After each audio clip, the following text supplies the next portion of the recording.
Assalamualaikum warahmatullahi wabarakatuh. Perkenalkan, nama saya Sri Miyarta dari SMA Negeri 1 Wonosari akan mencoba membuat aksi nyata kurikulum merdeka topik yang kedua, mengapa kurikulum perlu berubah. Seringkali kita dengar dari masyarakat awam bahwa bahkan orang yang berkecimpung di dunia pendidikan sekalipun, seringkali kita dengarkan statement setiap pergantian pemerintahan atau menteri, kurikulum selalu berubah.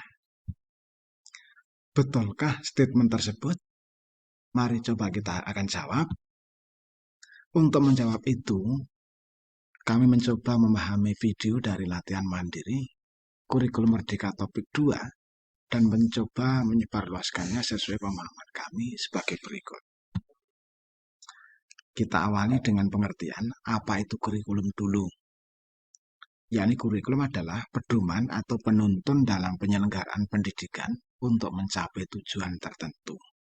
Sehingga kurikulum harus memuat tujuan, konten, metode atau cara, dan evaluasinya. Untuk itu, maka kurikulum harus bisa menjawab isu yang selalu berkembang dan tantangan keadaan yang selalu berubah. Maka kurikulum yang baik adalah kurikulum yang sesuai dengan zamannya.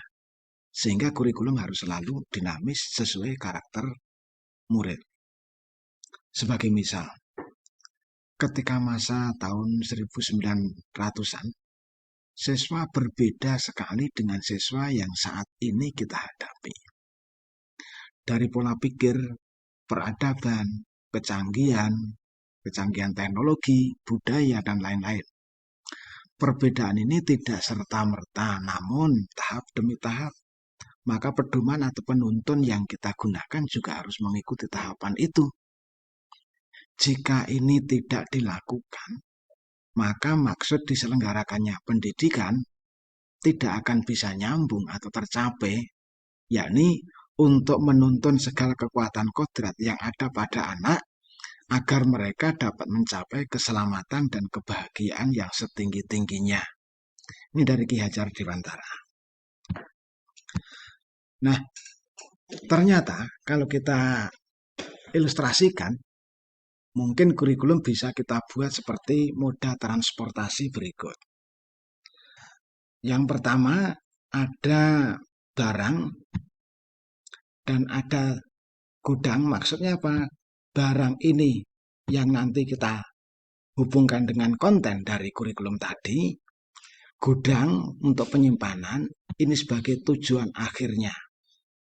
Nah, yang di tengah nanti untuk memindahkan barang ke gudang itu, nanti kita berikan sebagai cara atau metode cara memindahkannya, dan juga kita bisa mengevaluasinya. Sebagai contoh, tadi kalau dalam kurikulum kan kita harus menyesuaikan dengan situasi dan kondisinya. Maka kalau kita memindahkan barang itu bisa saja kemungkinan kita lewat darat bisa pilih yang ini. Becak atau mungkin bentor atau mobil sampailah pada tujuan akhir. Tetapi kalau memang itu tidak lewat darat bisa saja dengan air. Bisa saja transportasinya seperti ini. Bisa juga lewat udara. Nah, dari gambaran-gambaran ini, kita harus dituntut pandai-pandainya memilih cara untuk bisa mengantarkan benda atau barang ini ke tujuannya.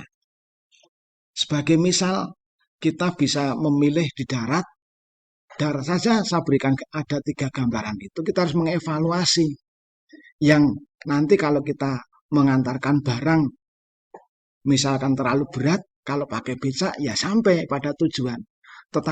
Tetapi apakah ini cocok? Nah, kita mesti harus evaluasi. Mestinya lebih cocok pakai mobil dan lain sebagainya.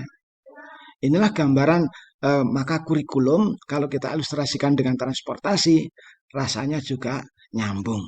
Maka dengan alasan itulah maka kurikulum juga harus selalu berubah untuk mengikuti perkembangan zamannya.